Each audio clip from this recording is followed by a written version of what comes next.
അപ്പോൾ നമ്മൾ തുടങ്ങാം. പ്രാർത്ഥനാഗീതം പാടിക്കഴിഞ്ഞു. കഴിഞ്ഞ തവണ ഒരു ചോദ്യം ചോദിച്ച ആ ആളിവിടെ കാണാനില്ലോ. ഇവിടെ ചോദിച്ചത് വേറെ ഒന്നുമല്ല, ഈ ആത്മാവിനെ കുറിച്ച് പറയുമ്പോൾ ഈ 3-4 ലക്ഷണങ്ങൾ ആദ്യം പറഞ്ഞല്ലോ. അതിൽ ഈ പറഞ്ഞ ശരീരത്രയ ലക്ഷണം, പഞ്ചകോശ വ്യതിരിക്തൻ, അവസ്ഥാത്രയ സാക്ഷി, സച്ചിദാനന്ദ സ്വരൂപം, ഇങ്ങനെ 4 രൂപത്തിൽ പറഞ്ഞല്ലോ. അത് ഒന്നുകൂടെ പറയാമോ എന്ന് ചോദിച്ചു. അപ്പോൾ ഞാൻ പറയാമെന്ന് പറഞ്ഞ് അങ്ങനെ തുടങ്ങി ഞങ്ങൾ കഴിഞ്ഞ പ്രാവശ്യം.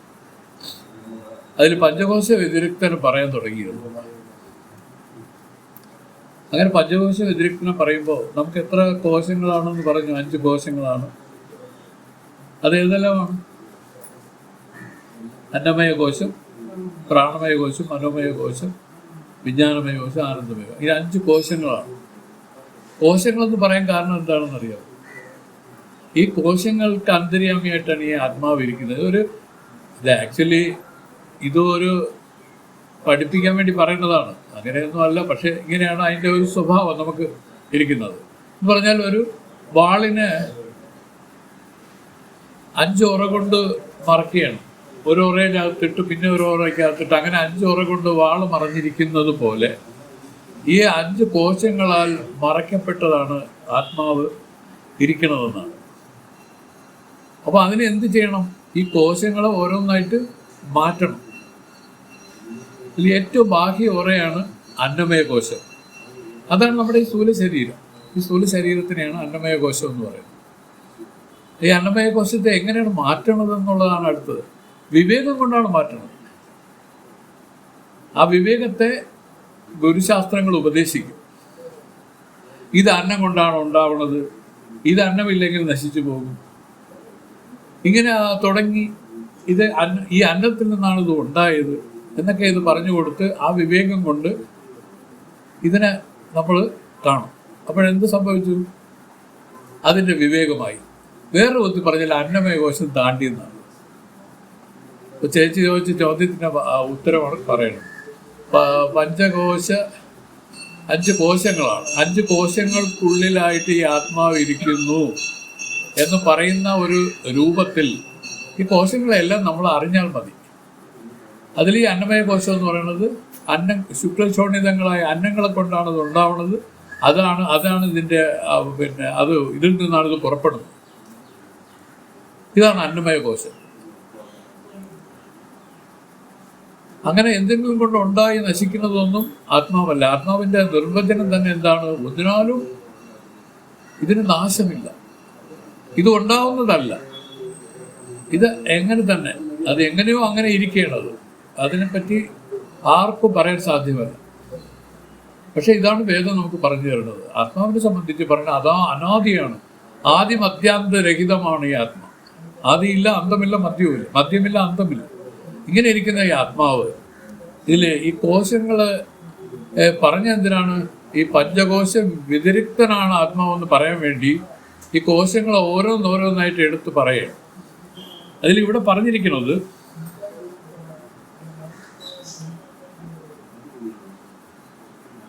അന്നമയം, പ്രാണമയം, മനോമയം, വിജ്ഞാനമയം, ആനന്ദമയം എന്ന് കോശങ്ങൾ 5 അന്നത്തിന്റെ വികാരമായ ശുക്ലശോണിതത്താൽ ഉണ്ടായ ഷഡ്ഭാവ വികാരത്തോട് കൂടിയതും അന്നത്തിനാൽ വൃത്തിപ്പെടുന്നതുമായ ഈ സ്ഥൂല ശരീരമാണ് അന്നമയ കോശം. ഇനി അതിൻ്റെ ഉള്ളിലായിട്ട് പ്രാണമയ കോശമുണ്ട്.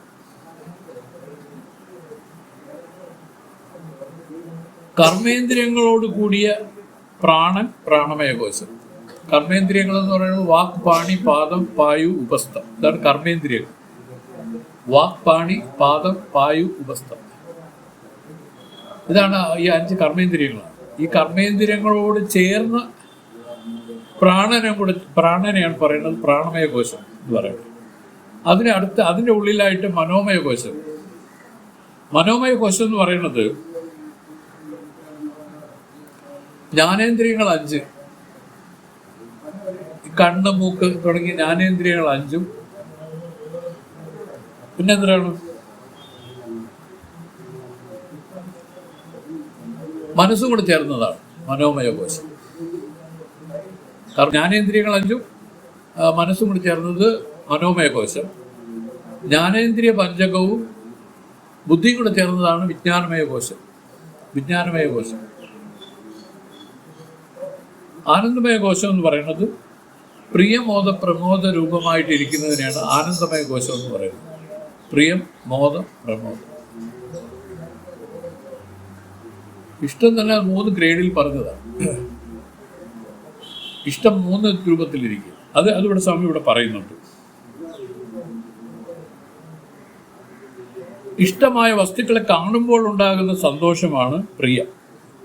ഒരിഷ്ടമായ ഒരു വസ്തുവിനെ കാണുമ്പോൾ ഉണ്ടാകുന്ന സന്തോഷത്തിനെയാണ് പ്രിയം എന്ന് പറയുന്നത്.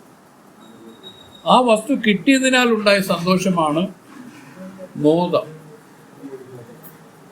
കാണുമ്പോഴുള്ളതിന് കൈ കിട്ടിയപ്പോഴുള്ളത് മോദം. ആ വസ്തുവിനെ അനുഭവിക്കുമ്പോൾ ഉണ്ടാകുന്ന സന്തോഷമാണ് പ്രമോദം. ഇങ്ങനെ 3 രൂപത്തിലാണ് ഈ ആനന്ദമയ കോശം ഇരിക്കുന്നത്. ആനന്ദമയ കോശമാണിത്. പ്രിയമോദ പ്രമോദ രൂപമായിട്ടിരിക്കുന്ന ആനന്ദമയ കോശമാണിത്. പല പിടികിട്ടുന്നുണ്ടോ? 5 കോശങ്ങളാണ് നമ്മുടെ ഈ ആത്മാവിനെ മറച്ചുകൊണ്ടിരിക്കുകയാണ്. ഇത് ആവരണമാണ്. എങ്ങനെയാണെന്ന് വെച്ചാൽ ശിവലിംഗത്തെ ചമ്പടം മറയ്ക്കുന്നത് പോലെ. ഇപ്പൊ ശിവലിംഗത്തെ ഒരു ചമ്പടം എന്ന് പറഞ്ഞൊരു ചാക്ക് പോലെ ഒരു സാധനം എടുത്തിടും, ഇട്ടിട്ട് മൂടി വയ്ക്കും. അപ്പൊ നമ്മളെന്ത് പറയും? ശിവലിംഗം മറിഞ്ഞിരിക്കുന്നു. ഇതിന്റെ ശിവലിംഗത്തിനെ അറിയണമെങ്കിൽ എന്ത് ചെയ്യണം? ഈ ചമ്പടത്തിനെ മാറ്റണം എന്ന് പറയുന്നത് പോലെ ഈ കോശങ്ങളാൽ മറയപ്പെട്ടിരിക്കുന്ന ആത്മാവിനെ കോശങ്ങളെ മാറ്റി കാണുന്നതിനെയാണ്, അതിനുവേണ്ടി പറഞ്ഞതാണ് ഈ ആത്മാ ഈ പഞ്ചകോശ വ്യതിരിക്തമായിരിക്കുന്നു. അപ്പം വ്യതിരിക്തമായിട്ട് നമ്മൾ ഇതിനെ എങ്ങനെ അറിയുമെന്ന് ചോദിച്ചാൽ ഓരോ കോശത്തിനെയും നമ്മൾ അനലൈസ് ചെയ്യണം. അതിൽ ബാഹ്യ ഒറയാണ്, ഏറ്റവും ബാഹ്യ ഒറയാണ് ഈ സ്ഥൂല ശരീരം. ഇത് അന്നമയ കോശം. ഇത് പറയുന്നു. ഇതിന് 5നെ പറ്റി പറഞ്ഞു. ഇതിൽ ബുദ്ധിയും ജ്ഞാനേന്ദ്രിയ പഞ്ചകവും കൂടെ ചേർന്നതിനെയാണ് വിജ്ഞാനമയ കോശം എന്ന് പറയുന്നത്. മനസ്സും ജ്ഞാനേന്ദ്രിയ പഞ്ചകവും ചേർന്നതിനെയാണ് മനോമയ കോശം എന്ന് പറയുന്നത്. പ്രാണനും കർമ്മേന്ദ്രിയ പഞ്ചകവും കൂടി ചേർന്നതിനെയാണ് പ്രാണമയ കോശം എന്ന് പറയുന്നത്. ഈ സ്ഥൂല ശരീരത്തിനെയാണ് അന്നമയ കോശം എന്ന് പറയുന്നത്. ഇതെങ്ങനെയാണ്? അന്നം കൊണ്ട് ഉണ്ടായി അന്നത്തിൽ നിലനിന്ന് അന്നമില്ലാതിരുന്ന നശിച്ചു പോകുന്ന ഒരു വസ്തുവാണ്. ഇത് നാമല്ല, ഇത് ആത്മാവല്ല. ഓരോന്നിനെയും പറയുന്നതിൻ്റെ കാര്യം എന്താണെന്ന് ചോദിച്ചാൽ ഇത് ആത്മാവല്ലെന്ന് വേർതിരിച്ച് വ്യതിരേകമായിട്ട് ഇതിൽ നിന്ന് വ്യതിരിക്തമായിട്ട് തൻ്റെ ആത്മസ്വരൂപത്തെ അറിയാൻ വേണ്ടി പറഞ്ഞതാണ്. അപ്പോൾ നമുക്ക് ഇത് ഏതെങ്കിലും ഒരു കോശം ഒരാൾക്ക് പ്രബലമായി നിൽക്കും. സ്ഥൂലത്തിലിരിക്കുമ്പോൾ ഈ ജാഗ്രത അവസ്ഥയിൽ ഈ അന്നമയ കോശമാണ് പ്രബലമായിരിക്കുന്നത്. മനസ്സിലായില്ലേ? അതിനാണ് അന്നമയ കോശവും പ്രാണമയ കോശവും സജീവമാണ്. പ്രാണനാണ് ഈ ആഹാരങ്ങളും വെള്ളം ദാഹവും ഒക്കെ പ്രാണനാണ്. ആഹാരം ആർക്കാണ്? ആത്മാവിനാണ്. ഈ ആഹാരം പ്രാണനാണ്. അപ്പോൾ പ്രാണന് വേണ്ടിയിട്ടാണ് ഈ ആഹാരം ആഹരിക്കുന്നത്. അപ്പോൾ ഇതെല്ലാം വിശപ്പ് ദാഹമൊക്കെ തോന്നുന്ന ജാഗ്രത അവസ്ഥ, അതിന് ഇത് പ്രബലമാണ്. ഏത്? ഈ അന്നമയ കോശം പ്രബലമാണ്. അതിൻ്റെ ഉള്ളിലിരിക്കുന്ന കർമ്മേന്ദ്രിയ പഞ്ചകവും ഈ പ്രാണനും കൂടെ ചേർന്നതിനെയാണ് പ്രാണമയ കോശം എന്ന് പറയുന്നത്. ഇതിനെ അറിയുന്നത് തന്നെ ഇതിനെ വിടുന്നു എന്ന് പറയുന്നതിൻ്റെ കാര്യം. ഇതിനെ വ്യക്തമായി അറിഞ്ഞു കഴിഞ്ഞാൽ ഇതിന് നമ്മൾ വിവേകത്തോട് ഉപശമിച്ച് നിൽക്കാനുള്ള ഒരു സ്വഭാവം നമ്മിൽ വന്നു കഴിഞ്ഞു. വേദത്തിനൊന്നും പറയാനില്ല, ഇതൊന്നും നീ അല്ലെന്ന് പറയാൻ മാത്രമേ ഉള്ളൂ. ഇതിൽ ഏതെങ്കിലും ഒന്നിൽ താതാത്മ്യപ്പെട്ട് നിൽക്കുന്ന ഒരു നിലയാണ് നമ്മുടെ ജീവിതം എന്ന് പറയുന്നത്. ഈ താതാത്മ്യങ്ങൾ ഒഴിഞ്ഞു നിൽക്കുന്ന ഒരു നിലയായിട്ടാണ് ആത്മസാക്ഷാത്കാരത്തെ പറയുന്നത്. ഇതിൽ പറഞ്ഞില്ലേ, കർമ്മജ താതാത്മ്യം, ഭ്രാന്തിജ താതാത്മ്യം, സഹജ താതാത്മ്യം. ഇതിൽ സഹജ താതാത്മ്യം മാത്രമാണ് ഒഴിയാതെ നിൽക്കുന്നത്. കർമ്മജവും ഭ്രാന്തിജവും ഒഴിയും. ഈ ഭ്രാന്തിജ താതാത്മ്യം ജ്ഞാനം കൊണ്ടൊഴിയും. ജ്ഞാനം എന്ന് വെച്ചാൽ വേറെ ഒന്നുമല്ല, വിവേകത്തിനെയാണ് ജ്ഞാനം എന്ന് പറയുന്നത്. ഓഹോ, അങ്ങനെയാണല്ലേ എന്നുള്ള ആ നോട്ടം കൊണ്ട് ഏതൊഴിയും? ഈ ഭ്രാന്തിജ താതാത്മ്യം ഒഴിയും. കർമ്മജ താതാത്മ്യം എല്ലാവർക്കും സുഷുപ്തിയിൽ ഒഴിയുന്നുണ്ട്. സുഷുപ്തിയിൽ കർമ്മജ താതാത്മ്യം ഒഴിയും. പക്ഷേ സഹജ താതാത്മ്യം ഒഴിയുന്നേ ഇല്ല. കാരണം അത് ഈ ശരീരം പോകുന്നത് വരെ ഇതിലിരിക്കും. ഇങ്ങനെ 3 താതാത്മ്യങ്ങളാണ് ഇതിലിരിക്കുന്നത്. ഇപ്പൊ ജ്ഞാനം എന്താണ് ചെയ്യുന്നതെന്ന് ചോദിച്ചാൽ ഈ ഭ്രാന്തിച്ച താതാത്മ്യത്തെ നശിപ്പിച്ച് കളയും. ഭ്രാന്തിച്ച താതാത്മ്യം, ഈ ഭ്രാന്തിച്ച താതാത്മ്യത്തിനെയാണ് പറയുന്നത് കയറിൽ പാമ്പ്. കയറേ ഉള്ളൂ, അതിൽ ഭ്രാന്തിയിൽ പാമ്പ് തോന്നിയിരിക്കുകയാണ്. ഇവിടെ അങ്ങനെ തന്നെ, അറിവേ ഉള്ളൂ, അതിൽ ഭ്രാന്തിയാൽ ഈ ലോകപ്രതീതി തോന്നിയിരിക്കുക. ലോകം തോന്നിയിരിക്കുന്നത് എങ്ങനെ? കേവലം ഒരു ഭ്രാന്തിയാണത് എന്നവർ പറഞ്ഞ് നമ്മളെ ധരിപ്പിക്കും. കാര്യകാരണ സഹിതമാണ് ധരിപ്പിക്കുന്നത്. വെറുതെ വേഗമല്ല ഇത്, വിത്ത് സയൻസാണ് ഇത് പറയണത്. ശരി, അങ്ങനെ അല്ലെങ്കിൽ പറയൂ എന്ന് പറയും. അങ്ങനെ അല്ലെങ്കിൽ നിങ്ങൾ പറയൂ. അങ്ങനെ എത്ര വലിയ വലിയ പൂർവപക്ഷികൾ ഇതിലുണ്ടായി. വലിയ വലിയ വലിയ പൂർവപക്ഷികൾ. നമ്മൾ വിചാരിക്കുന്ന ബുദ്ധിയല്ല അവർക്ക്. മാധവാചാര്യരൊക്കെ ഇതിൻ്റെ പൂർവപക്ഷ മതത്തിൽ വന്നിരിക്കുന്നവരാണ്. ഭയങ്കര ആചാര്യന്മാരാണ്. അവരും നമ്മളറിയാത്ത ഈ അദ്വൈതത്തിന് വേറൊരു രൂപത്തിലാക്കി അവരും വലിയ വലിയ ആചാര്യന്മാരാണ് പലരുടെയും. ഇതിൽ അദ്വൈത മതത്തിൽ അദ്വൈതത്തെ സ്ഥാപിച്ച് ശങ്കരഭഗവത്പാദർ വന്നതിന് പിൻപറ്റിയാണ് നമ്മളുടെ ഈ ശാഖകളെല്ലാം നിൽക്കുന്നത്. അതേതാണെന്ന് വെച്ചാൽ എന്താണ്? ഒന്നേ ഉള്ളൂ, ഒന്ന്. ആ ഒന്ന് നീയാണ്. ഈ ഞാനാണ്, ഞാൻ മാത്രമേ ഉള്ളൂ എന്ന് പറഞ്ഞാൽ ലൗകിക അർത്ഥമല്ലത്. അത് ഈ ആത്മാവിനെ കുറിച്ച് പറഞ്ഞതാണ്. ഇപ്പോൾ രാധികയെ പറ്റി പറയുമ്പോൾ രാധികയോ എന്ന് പറയുന്നതും ചേച്ചി എന്ന് പറയുന്നത് 2 പേരാണ്. പക്ഷേ യഥാർത്ഥത്തിൽ ഒരേ ആത്മസ്വരൂപങ്ങളാണ്. മനസ്സിലായി? രാധികയും ഗീതയും അല്ലെങ്കിൽ ഉഷയായിട്ടുള്ള വ്യത്യാസം എന്താണ്? കേവലം ഇതിൽ തോന്നിയിരിക്കുന്ന ഉപാധികളുടെ വ്യത്യാസമല്ലോ. ഇട്ടിരിക്കുന്ന വസ്ത്രം, ഇപ്പം മഞ്ഞ വസ്ത്രത്തിലാണ് ഇപ്പോൾ രാധിക ഇട്ടിരിക്കുന്നത്. ഉഷയാണെങ്കിൽ അത് വേറൊരു കളറാണ്, അല്ലേ? ഈ വ്യത്യാസമേ ഉള്ളൂ. ഈ വ്യത്യാസത്തെ മാറ്റി കാണുന്നതിനെയാണ് പറയുന്നത് ആത്മദർശനം. ഈ വ്യത്യാസം, ഇതാണ് ഉപാധി. ഈ ഉപാധിയെ പിരിച്ച് ചൈതന്യാംശത്തെ മാത്രമായിട്ട് കാണുമ്പോൾ ഇതെല്ലാം കേവലം ആത്മമാത്രം. ഈശാവാസ്യമിതം സർവം എന്നൊക്കെ പറയുന്ന അതിൻ്റെ ചില പിന്നീട് വന്ന ഉപനിഷത്തുകളാണ്. ഇതാണ് നമ്മുടെ ശങ്കരഭഗവത്പാദർ അദ്വൈതം സ്ഥാപിച്ചു. അദ്വൈത സിദ്ധാന്തം അദ്ദേഹം സ്ഥാപിക്കുകയാണ് ചെയ്തത്. അദ്ദേഹം പറഞ്ഞു, എല്ലാം ഇതിൽ തോന്നിയിരിക്കുന്ന കാര്യങ്ങളാണ്. കാര്യങ്ങൾക്ക് പ്രസക്തിയില്ല. ഇതിന് ഇതിന്റെ കാരണമായിരിക്കുന്നതിനെ നോക്കാൻ പറഞ്ഞു. ഇതിന്റെ കാരണം എന്താണ് എന്ന് നോക്കിയാൽ ഈ ഭ്രമമെല്ലാം അറ്റുപോകും. ജ്ഞാനമാണ് ഇതിനെല്ലാം കാരണം. ഒരു ഉദാഹരണം പറയുകയാണെങ്കിൽ നമുക്കറിയാം, വള, മാല, മോതിരം, കടുക്കൻ, അരിഞ്ഞാണം ഇതെല്ലാം വ്യത്യസ്തങ്ങളാണല്ലേ? മാലയും കടുക്കനുമായിട്ട് വ്യത്യാസമല്ലേ? നാമം കൊണ്ടും രൂപം കൊണ്ടും വ്യത്യാസമുണ്ട്. പക്ഷെ അവർ പറയുന്നു ഇതെല്ലാം ഒന്നേ ഒന്നാണ്. അത് ആ ദൃഷ്ടി ഏത് ദൃഷ്ടിയാണ്? ഇതിൻ്റെ ആധാരമായിരിക്കുന്നത് സ്വർണ്ണമാണെന്ന് അറിഞ്ഞാൽ ഈ മാലയും വളയും മോതിരവും എല്ലാം ഒന്ന് തന്നെ. ഇതുപോലെ ജ്ഞാനമുണ്ടായാൽ അതാണ് ഇതിൻ്റെ കാരണം. ഈ കാരണമാണ് ഈ കാര്യരൂപത്തിൽ ഇങ്ങനെ കാണുന്നത്. അപ്പൊ എല്ലാ കാര്യങ്ങൾക്കും കാരണമായിരിക്കുന്നതിനെ ആരാഞ്ഞ് ചെല്ലുന്നതിനെയാണ് ജ്ഞാനമടഞ്ഞു എന്ന് പറയുന്നത്. ഇപ്പോൾ കടുക്കനും മാലയും വളയും ശണ്ട പിടിക്കുകയാണ്. അവരെ ശണ്ട എന്താണെന്ന് അറിയാമോ? മാല പറയുന്നത് ഞാനാണ് ശ്രേഷ്ഠം. ഈ കമ്മലിനെ പോലെ അല്പമല്ല എന്ന് പറയുന്നത്. അപ്പൊ ഈ രൂപത്തിൽ ഇവരുടെ ഇടയിൽ നടക്കുന്ന ശണ്ട ഇവർക്കൊരു സമാധാനം ഉണ്ടാക്കി ഒരു ശാന്തി ഉണ്ടാക്കണമെങ്കിൽ എന്ത് ചെയ്യണം? പക്ഷേ മാലയുടെ അടുത്ത് പറയണം, നീ ആരാണെന്നറിയാമോ? വാസ്തവത്തിൽ നീ സ്വർണ്ണമാണ്. കടുക്കനും ആരാണ്? സ്വർണം തന്നെയാണ്. നിങ്ങളുടെ 2 പേരുടെയും അധിഷ്ഠാനമായിരിക്കുന്ന സ്വർണത്തെ അറിഞ്ഞാൽ ഈ മാലയ്ക്കും കമ്മലിനും ഇരുന്ന പിണക്കം തീരുന്നത് പോലെ നമുക്കും അങ്ങനെയല്ല. നമ്മൾ പരസ്പരം ഇരിക്കുന്ന വൈരുദ്ധ്യങ്ങളെല്ലാം എന്തിനെ പിടിച്ചാണ്? കേവലം ഇതിൽ തോന്നിയ ഉപാധികളെ പിടിച്ചാണ്. തോന്നിയത് ഇതാണ് പറയുന്നത്. അവർക്ക് പറയാൻ ഒന്നേ ഉള്ളൂ, ഇതെല്ലാം തോന്നലുകളാണ്. അതിൻ്റെ അർത്ഥം ഇത് വാസ്തവമല്ല എന്നാണ് അർത്ഥം. വാസ്തവമല്ലാത്തതിൽ എന്തിനാണ് ഇത്രയും ശക്തിയായി നിങ്ങൾ വാദം ഉന്നയിക്കുന്നത്? ഉണ്ടോ? വാദം ഉന്നയിക്കുമോ? സ്വപ്നത്തിൽ കണ്ട ഒരു കാര്യത്തെ പറഞ്ഞ് ആരെങ്കിലും തർക്കിക്കാറുണ്ടോ? അപ്പോൾ പറയും, എനിക്കൊരു നിധി കിട്ടിയതായിട്ട് സ്വപ്നത്തിൽ കണ്ടു, സ്വപ്നത്തിൽ എനിക്കൊരു നിധി കിട്ടി, ഞാൻ ഉടനെ അവിടെ കോടീശ്വരനായി കഴിഞ്ഞു, ഞാൻ ഇങ്ങോട്ട് ജാഗ്രതത്തിൽ വന്നിട്ട് പറയുക, നിങ്ങൾക്കറിയാമോ ഞാൻ കോടീശ്വരനാണ്, ഇഷ്ടം പോലെ ധനമുണ്ടെന്ന് പറയുന്നതിൽ അർത്ഥമുണ്ട്. ഇതുപോലെയാണ്. കേവലം തോന്നലാണെന്നുള്ള തിരിച്ചറിവിൽ അയാൾക്ക് ഇത് പറയാൻ പോലും ലജ്ജ തോന്നും, അല്ലേ?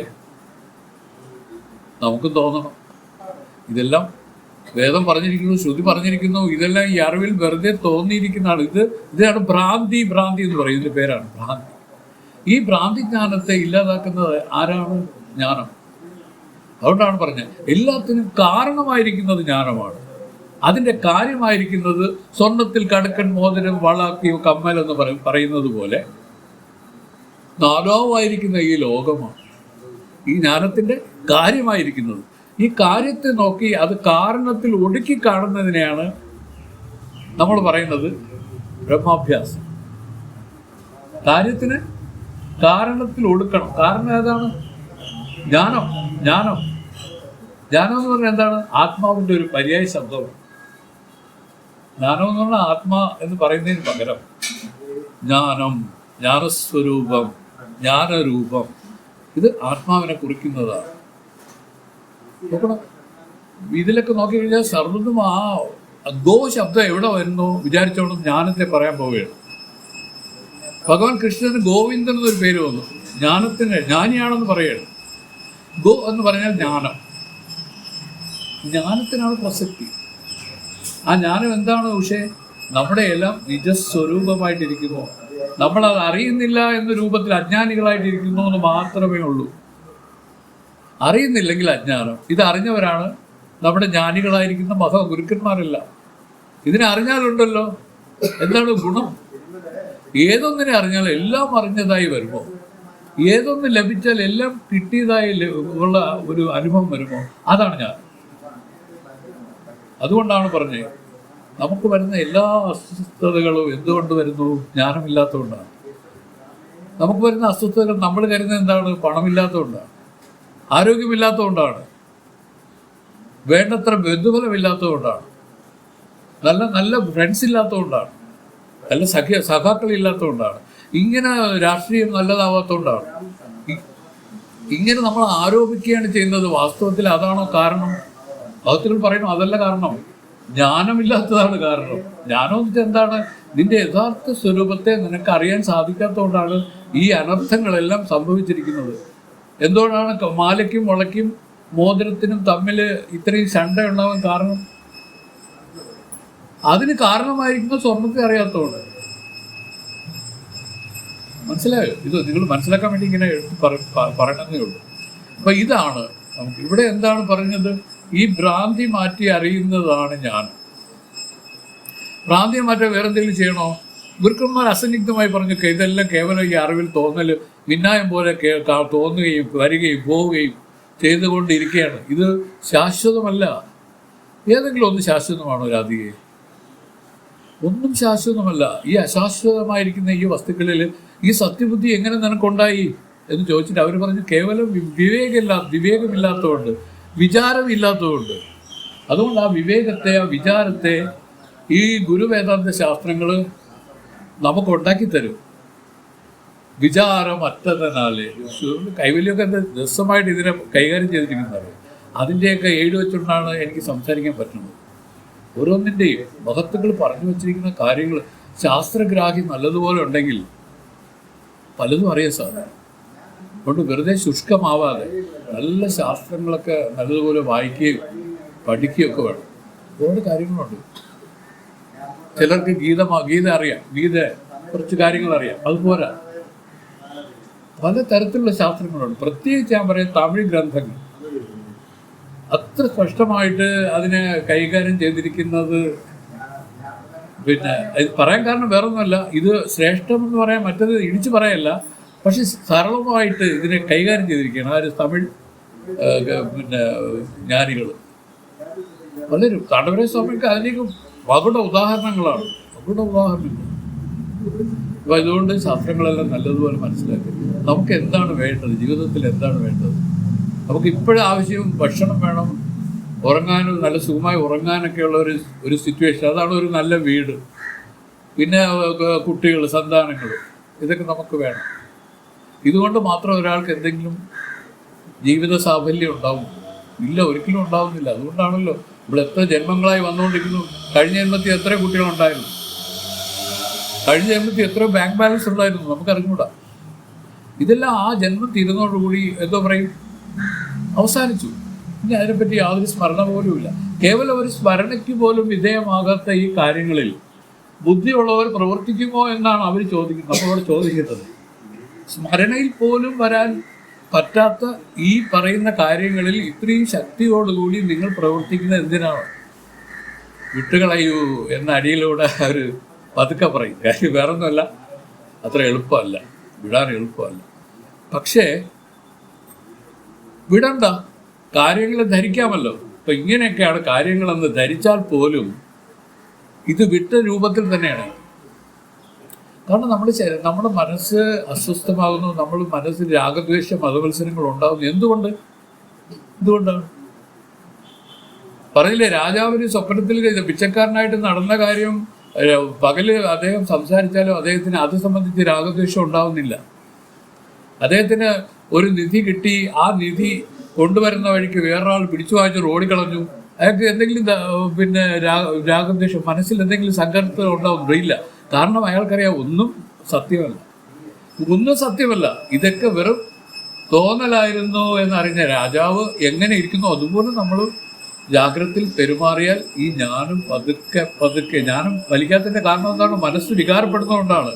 മനസ്സ് സ്വസ്ഥമാകുക, മനസ്സ് സൂക്ഷ്മപ്പെടുക, മനസ്സ് സത്വഗുണ പ്രധാനമായി വരാൻ വേണ്ടിയിട്ടാണ് ജ്ഞാനോപദേശം ചെയ്യുന്നത്. മനസ്സിന് 3 ഗുണങ്ങളിൽ നിൽക്കാൻ അറിയാം. നമ്മുടെ ഈ അജ്ഞാനം എന്ന് പറഞ്ഞാൽ തമസിൽ നിൽക്കുന്നതാണ്. തമസിൻ്റെ സ്വഭാവം എന്താണെന്ന് ഉറങ്ങിക്കൊണ്ടിരിക്കും, വിചാരമില്ലാതിരിക്കും, വിവേകമില്ലാതെ ഇരിക്കുന്നതിനെ തന്നെയാണ് ഈ പറയുന്ന തമോ ഗുണം ഏറി നിൽക്കും. രജോ ഗുണം ഏറി നിൽക്കും. അവരിങ്ങനെ എന്തെങ്കിലും പ്രവൃത്തിയിൽ വ്യാപൃതന്മാരായി നിൽക്കും. ചിലർ സാത്വികന്മാരായിട്ട് നിൽക്കും. അവരെ സംബന്ധിച്ച് ഇത് രണ്ടും കുറഞ്ഞിട്ട് ആ ജ്ഞാനത്തിൽ അല്ലെങ്കിൽ ആ ഈ പറയുന്ന വിചാരത്തിൽ നിൽക്കും ഇവരുടെ മനസ്സ്. ഇതിന് 3 രൂപത്തിലും മനസ്സിനെ നിർത്താൻ നമുക്ക് സാധിക്കും. നമുക്ക് വേറെ ഒന്നും വേണ്ട, ഈ വിവേകം മാത്രം കൊണ്ട് തന്നെ ഈ മനസ്സ് ഇങ്ങനെ നിൽക്കും. ഗുരു വേദാന്ത ശാസ്ത്രങ്ങൾ പറയുന്നു, നിങ്ങളുടെ മനസ്സിനെ എപ്പോഴും നിങ്ങൾ ഈ സത്വഗുണത്തിൽ സ്ഥാപിക്കുക. സത്വഗുണം വിട്ടുകളയരുതേ. സത്വഗുണം എന്ന് പറയുന്നത് വിദ്യയാണ്. ഇതാണ് സാക്ഷാത്കാര ജ്ഞാനത്തിലേക്ക് തന്നെ കൊണ്ടുവന്ന് എത്തിക്കുന്നത്. ഈ ഗുണമാണ്, ഈ ഗുണമാണ് ദേവി, ഈ സത്വഗുണം. അത് തന്നെയാണ് വേദമായിട്ടിരിക്കുന്നത്, എല്ലാമായിരിക്കുന്നതും ഈ സത്വഗുണമാണ്. അതുകൊണ്ട് അതിനെ ആശ്രയിച്ചുകൊണ്ട് നീ നല്ലതുപോലെ നിന്റെ അന്തരംഗത്തെ എന്ത് ചെയ്യണം? ജ്ഞാനത്തോയം എന്ന് പറഞ്ഞാൽ നിങ്ങൾ അതിനെ കുളിപ്പിക്കണം. എപ്പോഴും അതിനെ കുളിപ്പിച്ച് വൃത്തിയാക്കി നിർത്തണം. അതായത് ഈ മനസ്സിനെ ആത്മതോയത്തിൽ കുളിപ്പിക്കണം. ഇങ്ങനെയാണ് വേദം നമുക്ക് പറഞ്ഞു തരുന്നത്. ഇതിലെപ്പോഴും അഴുക്ക് പറ്റും. ഈ മനസ്സിലെ അഴുക്ക് വേറെ ഒന്നുമല്ല, രാഗദ്വേഷം മതമത്സരങ്ങളാണ് അഴുക്ക്. എങ്ങനെയാണ് ഇതിനെ കുളിപ്പിക്കേണ്ടത്? ഈ ജ്ഞാനതീർത്ഥത്തിൽ ഈ കുളിപ്പിക്കണം, ഇതിൽ അഭിഷേകം ചെയ്യണം. ഇതെല്ലാം ഈ ഭൗതികമായി കാണിച്ചിരിക്കുന്നതെല്ലാം ഈ ആധ്യാത്മിക കരുത്തുകളാണ്. ഈ കരുത്തുകളെ സാധാരണ അറിയാൻ പ്രയാസമുള്ള അവർക്ക് കൂടി ഇതിനെ മനസ്സിലാക്കാൻ വേണ്ടി ചെയ്തിരിക്കുന്നത് നമ്മൾ മനസ്സിലാക്കണം. അപ്പോൾ ഇത്രയും പറഞ്ഞതിൽ നിന്ന് മനസ്സിലായി, ഈ ആത്മാവ് ഈ പഞ്ചകോശ വിദഗ്ധനാണ്. അതിൽ പറഞ്ഞു, ഓരോ കോശങ്ങളെ പറഞ്ഞു, അനുമയം, പ്രാണമയം, മനോമയം, വിജ്ഞാനമയം, ആനന്ദമയം. ആനന്ദമയ കോശം എന്ന് പറയുന്നത് ഏതാണ്? അതും മറിച്ചിരിക്കുകയാണ്. അതാണ് പ്രിയമോദ രൂപമായിട്ട് വരുന്നത്. പ്രിയം, മോദം, പ്രമോദം. എന്താണ് പ്രിയം എന്ന് പറഞ്ഞാൽ? എന്താണ് ആദ്യം ദിവസമായിട്ട് നമ്മൾ പറഞ്ഞു, അതായത് ഇഷ്ടവസ്തുവിനെ കാണുന്നത് കൊണ്ടുള്ള സന്തോഷം. ഇതാണ് പ്രിയം. ഇഷ്ടവസ്തു കയ്യിൽ കിട്ടിയതുകൊണ്ടുള്ള സന്തോഷം, അതാണ് പ്രിയം, മോദം, ബോധം. ഇനി പ്രമോദമായിരിക്കുന്ന എന്താണ്? ഇഷ്ടവസ്തു അനുഭവിക്കുന്നതിലുള്ള സന്തോഷം. ഇങ്ങനെ 3 രൂപത്തിൽ ഈ ആനന്ദമയ കോശം നിൽക്കുന്നു. വാസ്തവത്തിൽ ഇതിൽ പ്രിയവും ബോധവും പ്രമോദമായി നിൽക്കുന്നത് ഈ കോശമാണ്, ഞാനല്ല, ഈ ആത്മാവല്ല. ഇതിനെയാണ് ഇതിൽ നിന്ന് പിരിച്ച് ഇവർ കാണിക്കുന്നത്. ആത്മാവ് ഒന്നും ചെയ്യുന്നുമില്ല. അതെന്തെങ്കിലും ചെയ്ത് അതിനെന്തെങ്കിലും നിറവേറേണ്ടതായിട്ട് ഈ ലോകത്തൊന്നും തന്നെ ഇല്ല. കാരണം എന്താണ്? പൂർണ്ണമത് പൂർണ്ണമിദം പൂർണ്ണാൽ പൂർണ്ണമുദച്യതേ പൂർണ്ണസ്യ പൂർണ്ണമാദായ പൂർണ്ണമേവാവശിഷ്യതേ. പൂർണ്ണത്തിൽ നിന്ന് എന്തെങ്കിലും കൂട്ടിയാലും പൂർണ്ണം തന്നെ, പൂർണ്ണത്തിൽ നിന്ന് എന്തെങ്കിലും കുറച്ചാലും പൂർണ്ണം തന്നെ, സർവത്ര പൂർണ്ണം. ഇതിനെയാണ് ആത്മാ എന്ന് പറയുന്നത്. അങ്ങനെയുള്ള ഒരു പൂർണ്ണ വസ്തുവിന് ഏതിൻ്റെങ്കിലും ആവശ്യമുണ്ടോ? ഒന്നിൻ്റെ ആവശ്യമില്ല. അത് കൃതാർത്ഥമായിട്ട് അങ്ങനെ ഇരിക്കുന്നു. ഇതിന് നമ്മൾ അറിയാൻ വേണ്ടിയിട്ടാണ് ജ്ഞാനോപദേശം ചെയ്യുന്നത്. ഇതാണ് നിന്റെ രൂപം, ഇതാണ് നീ അറിയാതിരിക്കുന്നത് കൊണ്ടാണ് നിനക്ക് ഈ വിപത്തെല്ലാം ഉണ്ടായിരിക്കുന്നത്. ഇത് അറിഞ്ഞു കഴിഞ്ഞാൽ നിന്റെ ജനന മരണ സംസാര ദുഃഖം തന്നെ ഇല്ലാതാവും. ഇത് ശാശ്വതമുക്തനായി തീരും. ഇതാണ് പറഞ്ഞു കൊടുക്കുന്നത്. ഇത് മനസ്സിലാക്കിക്കൊണ്ട് നമ്മളൊക്കെ മന്ദാധികാരികളാണ്. ഞാൻ എന്നെക്കുറിച്ച് പറയുന്നത് എല്ലാം അറിയാമെങ്കിലും അതിൻ്റെ ആ രൂപത്തിലേക്ക് അതിൽ കുറെ കൂടെ തീക്ഷ്ണമായിട്ട് ഇതിനെ അഭിമുഖീകരിക്കണം. അങ്ങനെ അഭിമുഖീകരിക്കുമ്പോൾ നമുക്ക് മാറ്റങ്ങൾ വരും. ഇപ്പം നമ്മളറിയാതെ മാറ്റങ്ങൾ വന്നുകൊണ്ടിരിക്കുക തന്നെ. ഇതിനെ വ്യക്തമായി ധരിക്കുന്നതിനാണ് പരോക്ഷ ജ്ഞാനം എന്ന് പറയുന്നത്. ശാസ്ത്രം പറയുന്നതിന് സംശയരഹിതമായിട്ട് ഒരു സംശയം വരരുത്. അയ്യോ അതെങ്ങനെ ശരിയാവും, ഇതെങ്ങനെ ശരിയാവും എന്നൊരു സംശയം ഇരുന്നാൽ പരോക്ഷ ജ്ഞാനം ആവില്ല. നല്ല ഒരു പരോക്ഷജ്ഞാനി അപരോക്ഷജ്ഞാനി തന്നെ വേദം പറയണം. അപരോക്ഷം എന്ന് വെച്ചാൽ എന്താണ്? തന്നിൽ അനുഭവ രൂപത്തിൽ തന്നെ ഇത് വെളിവാകും. പറയണ്ട, ഇത് തൻ്റെ നിത്യാനുഭവത്തെയാണ് പറയുന്നത്. ഇത് പുതിയതായിട്ടുള്ളതല്ല, ഇത് അങ്ങനെ തന്നെ ഇരിക്കുന്നു. പക്ഷെ അറിയാൻ പറ്റുന്നില്ല. കാരണം ഈ കോശങ്ങളാൽ മറയപ്പെട്ടു. ഇപ്പം പറഞ്ഞപ്പോൾ ഈ കോശങ്ങൾ ഇതിനെ മറച്ചു കളയാണ്. കോശം എന്ന് വെച്ചാൽ വികാരം എന്നാണ് അർത്ഥം. മനസ്സിൻ്റെ ഓരോ വികാരങ്ങൾ, വൈകാരികതയാണ് കോശമായിട്ട് പറയുന്നത്. മനസ്സ് നിർവികാര രൂപമായി മാറിയാൽ, വികാരം മാറണമെങ്കിൽ എന്ത് ചെയ്യണം? ഈ ലോക സത്യബുദ്ധി മാറണം.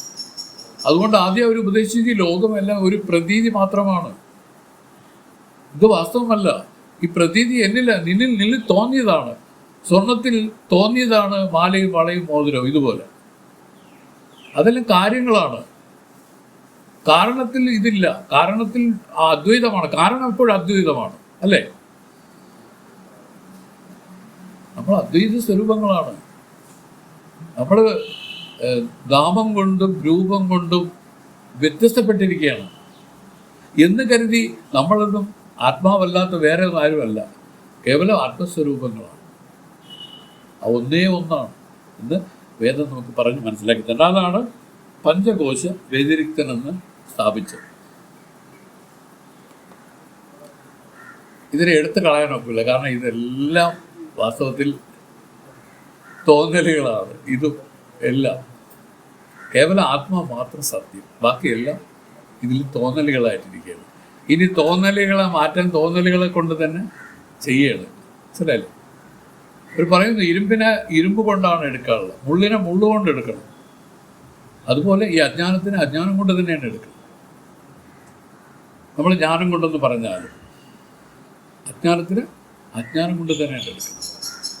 മനസ്സിലായില്ലേ? അപ്പോൾ ഇതുപോലെയാണ് കാര്യങ്ങൾ മുമ്പോട്ട് പോകുന്നത്. അപ്പോൾ നമ്മൾ പഞ്ചകോശ വ്യതിരിക്തൻ പറഞ്ഞു കഴിഞ്ഞു. ഇനി ശരീരത്രയ വിലക്ഷണൻ. അത് ശരീരത്രയ വിലക്ഷണം എന്ന് പറഞ്ഞാൽ എന്താണ് ഉഷേ? നമുക്ക് എത്ര ശരീരമുണ്ട്? 3 ശരീരം. അതാണ് അതായത് ഈ പറഞ്ഞ സ്ഥൂലം, സൂക്ഷ്മ, കാരണം. ഈ 3 ശരീരങ്ങളും ആത്മാവല്ല. അതുകൊണ്ടാണ് ശരീരത്രയ വിലക്ഷണൻ. എന്താ പറയും? ശരീരത്രയ വിലക്ഷണം. അവസ്ഥാത്രയ സാക്ഷി. വേറൊന്ന് ഈ ശരീരത്രയ വിലക്ഷണം എന്ന് പറയാൻ കാരണം നമുക്കറിയാം, ജാഗ്രത അവസ്ഥയിലാണ് ഈ പറയുന്ന സ്ഥൂല ശരീരം തോന്നണമെന്ന് പറയാൻ കാരണം ഇത് സ്വപ്നത്തിലില്ല. ഉണ്ടോ? ഈ സ്ഥൂല ശരീരം സ്വപ്നത്തിൽ തോന്നുന്നില്ല. സ്വപ്ന സ്വപ്ന ദശയിൽ തോന്നുന്നതാണ് സൂക്ഷ്മ ശരീരം. സൂക്ഷ്മ ശരീരത്തെ പറ്റി അറിയാമോ രാധിക? ഒരാൾ ബെഡിൽ ഇങ്ങനെ കിടക്കുകയാണ്, അയാളെ കിടക്കുന്ന അയാളുടെ സ്ഥൂല ശരീരം ബെഡിൽ റെസ്റ്റ് ചെയ്യണമെങ്കിൽ ആ സമയത്ത് അയാളൊരു സ്വപ്നം കാണുന്നതെന്ന് വെച്ചാൽ അയാൾ ഇറങ്ങി നടന്ന് ഒരു കുളത്തിൽ പോയി മുങ്ങി കുളിക്കുന്നതായിട്ട്. അതെന്താണ്? അത് സൂക്ഷ്മ ശരീരമാണ്. ഇതുപോലെ തന്നെ ചിന്മയ സ്വാമി ഇതിന് ഈ ഭാഗം ഇങ്ങനെ വർണ്ണിക്കാറുണ്ട്. അതായത് കൈയില്ലാതെ കൊടുക്കും, നാവില്ലാതെ സംസാരിക്കും, കാലില്ലാതെ നടക്കും. ഇതാണ് സൂക്ഷ്മ ശരീരം. ഇല്ലെന്ന് പറഞ്ഞാൽ സൂക്ഷ്മത്തിൽ ഇതെല്ലാം ഉണ്ട്. ഈ അവയവങ്ങളെല്ലാം സൂക്ഷ്മത്തിൽ അതിലുണ്ട്. പക്ഷെ എങ്ങനെയാണ് അതിൻ്റെ പ്രകൃതം? കൈയില്ലാതെ കൊടുക്കും, നാവില്ലാതെ സംസാരിക്കും. ഇതാണ് സൂക്ഷ്മ ശരീരം. ഈ സൂക്ഷ്മ ശരീരമാണ് മരണാനന്തരം പുറപ്പെട്ടു പോകുന്നത്. വേറൊരു ശരീരം സ്വീകരിക്കാൻ പോകും. ഏതുവരെ സൂക്ഷ്മ ശരീരം ഉണ്ടാവും എന്ന് ചോദിച്ചാൽ ജ്ഞാനം അടയുന്നത് വരെ ഉണ്ടാവും. വിദേഹമുക്തി പര്യന്തം ഈ സൂക്ഷ്മ ശരീരം ഉണ്ടാവും. ഇത് പിതൃലോകത്ത് പോവും, ബ്രഹ്മലോകത്ത് പോവും, ഒരുപാട് ലോകങ്ങളുണ്ട്. അത് അവിടെ എല്ലാം പോകുന്നത് ഈ പറയുന്ന സൂക്ഷ്മ ശരീരമാണ്. നമുക്ക് ഈ പറയുന്ന ഇവിടെ മാത്രമേ ഈ സ്ഥൂല ശരീരത്തിന് പ്രസക്തിയുള്ളൂ. ഇത് കഴിഞ്ഞാൽ സൂക്ഷ്മമായി കഴിഞ്ഞു. അതുകൊണ്ടാണ് എല്ലാവരും പറയുന്നത് നിങ്ങൾ മരിച്ചു പോകാൻ പേടിക്കൊന്നും വേണ്ട, അവിടെ എല്ലാവരും ഇരിക്കുകയാണ്, നിങ്ങളെ അച്ഛനും അപ്പൂപ്പനും എല്ലാം അവിടെ ഉണ്ടെന്ന്. എവിടെ? അപ്പോൾ അവിടെ ചെല്ലുമ്പോൾ എല്ലാവരും കാണാമല്ലോ. അങ്ങനെയെങ്കിലും നിങ്ങൾ സന്തോഷമായിട്ടിരുന്ന് മരിച്ചോളൂ. ഇതാണ് പറഞ്ഞു കൊടുക്കുന്നത്. വാസ്തവമാണ് കേട്ടോ. അവിടെ എല്ലാവരും ഉണ്ട്. ഇവരിപ്പോൾ എന്തോ നഷ്ടപ്പെട്ടു പോകുമെന്ന് വിചാരിച്ചല്ലേ ഇവർ വിഷമിക്കുന്നത്. ഒന്നും നഷ്ടപ്പെടുന്നില്ല, ആർക്കും ഒന്നും നഷ്ടപ്പെടുന്നില്ല. ഇതാണ് വേദത്തിന് പറയാനുള്ളത്. ഇതിനെ ധരിപ്പിക്കുന്ന എന്താണ്? കിടന്ന് പിടച്ചടിക്കണ്ട. നമ്മൾ എത്ര ജന്മമെടുത്ത് എത്രയോ ജന്മത്തിൽ മരിച്ചു, എത്രയോ ജന്മങ്ങളിൽ ജനിച്ചു. ഇതിങ്ങനെ അരവരതവും നടന്നുകൊണ്ടിരിക്കുകയാണ്. ഒരു നീർക്കോള ഉണ്ടായി പൊട്ടുന്ന അത്ര സമയമേ വാസ്തവത്തിൽ ഈ പറയുന്ന ആയുസ്സായിട്ട് ഒരാൾക്കുള്ളൂ. പക്ഷെ നമുക്കത് ദീർഘമായിട്ട് തോന്നുന്നത് മായയുടെ ഒരു ശക്തിയാണ്. വാസ്തവത്തിൽ അങ്ങനെയല്ല. ഒരു കുബളയുണ്ടായി പൊട്ടുന്ന അത്ര ഒരു സമയമേ ഒരാളുള്ളൂ, ശരീരമുള്ളൂ. അത് കഴിഞ്ഞ ഉടനെ പൊട്ടി അടുത്ത വേറൊരു ശരീരം.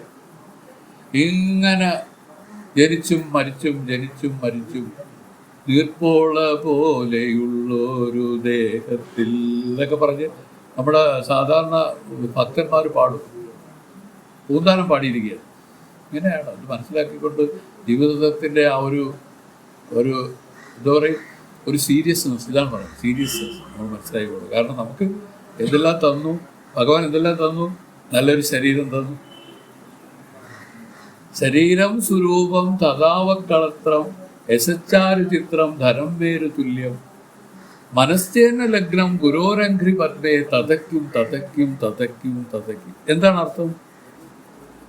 സുന്ദരമായ ഒരു ശരീരം നമുക്ക് തന്നു.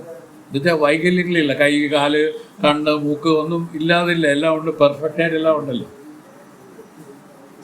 തഥാവക്കളത്രം നല്ല ഒരു സുന്ദരിയായ ഒരു പത്നിയെ തന്നു. യശച്ചാരു ചിത്രം മഹാമേരു, അതുപോലെ മഹാമേരുവോളം ധനം തന്നു.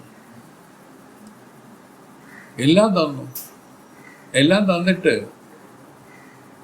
എന്താണ് ഭഗവാൻ ആഗ്രഹിക്കുന്നതെന്ന് ചോദിച്ചാൽ ഇതെല്ലാം എനിക്കുണ്ടെന്നുള്ള രൂപത്തിൽ മനസ്സിനെ ശാന്തമാക്കി തൃപ്തമാക്കി ആ ഗുരുപാദാര ബിന്ദുകളിൽ അർപ്പണം ചെയ്യാതിരുന്നാൽ ഇതൊക്കെ കൊണ്ട് നിനക്ക് എന്ത് ഫലം, എന്ത് ഫലം, എന്ത് ഫലം.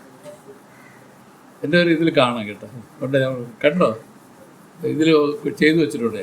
ശരീരം സ്വരൂപം ദദാവക്കളത്ര എന്നുള്ളത് ഇത് ശങ്കരമംഗൽപാദന്റെ ഒരു ഇതാണ്. പേരെന്തോ എന്തോ ഒരു പദ്യമാണ്. അതിൽ പറയണത് ഇതാണ്, ഭഗവാൻ പറയണത് ഇതെല്ലാം നിനക്ക് ഉണ്ടായിട്ടും നീ അതിൽ തൃപ്തിയടഞ്ഞ് ആ മനസ്സിനെ ശാന്തമാക്കി ആ ഗുരുപാദാര വിദ്യകളിൽ സമർപ്പണം ചെയ്തില്ലെങ്കിൽ നിനക്ക് ഈ ജീവിതം കൊണ്ട് എന്ത് പ്രയോജനം, എന്ത് പ്രയോജനം, എന്ത് പ്രയോജനം എന്നാണ് ചോദിക്കുന്നത്. ഒരു പ്രയോജനമില്ല. ഇങ്ങനെ തന്നെയാണ് മൃഗങ്ങൾ കഴിയുന്നത്. മൃഗങ്ങൾക്ക് ഇതിനെപ്പറ്റി അറിഞ്ഞുകൂടാ, അവരിങ്ങനെയാണ് കഴിയുന്നത്. പക്ഷെ മനുഷ്യരങ്ങനെയല്ല. മനുഷ്യർ വിശേഷമായിട്ടുള്ള അറിവുണ്ട്. അറിവ് വെച്ചുകൊണ്ട് ഇതിൻ്റെ താല്പര്യത്തെ മനസ്സിലാക്കി ഈ ജന്മം തന്നെ മുക്തിയടയാൻ വേണ്ടി പരിശ്രമിക്കണം. അതിനു വേണ്ടിയിട്ട് ഈ ശാസ്ത്രങ്ങളാണ് നമുക്ക് സഹായമായിട്ട് നിൽക്കുന്നത്. ഈ ഗുരുവിൽ പിടിച്ചുകൊണ്ട്, ഈ ശാസ്ത്രങ്ങളിൽ പിടിച്ചുകൊണ്ട് ഇങ്ങനെ സഞ്ചരിച്ച് പതുക്കെ വന്നാൽ ആ ഗുരു നമ്മളെ അനുഗ്രഹിക്കും. അത് തന്നെയാണ് മുക്തിക്ക് കാരണമായി വരുന്നത്. മനസ്സിലായി? ഇത് നോക്കുന്നുണ്ട്. ദേവാദിദേവ സർവജ്ഞ സച്ചിദാനന്ദ വിഗ്രഹ ഉമാരമണ ഭൂദേശ പ്രസീദ, ഉമാരമണ ഭൂദേശ പ്രസീദ, ശരീരമർത്ഥം പ്രാണ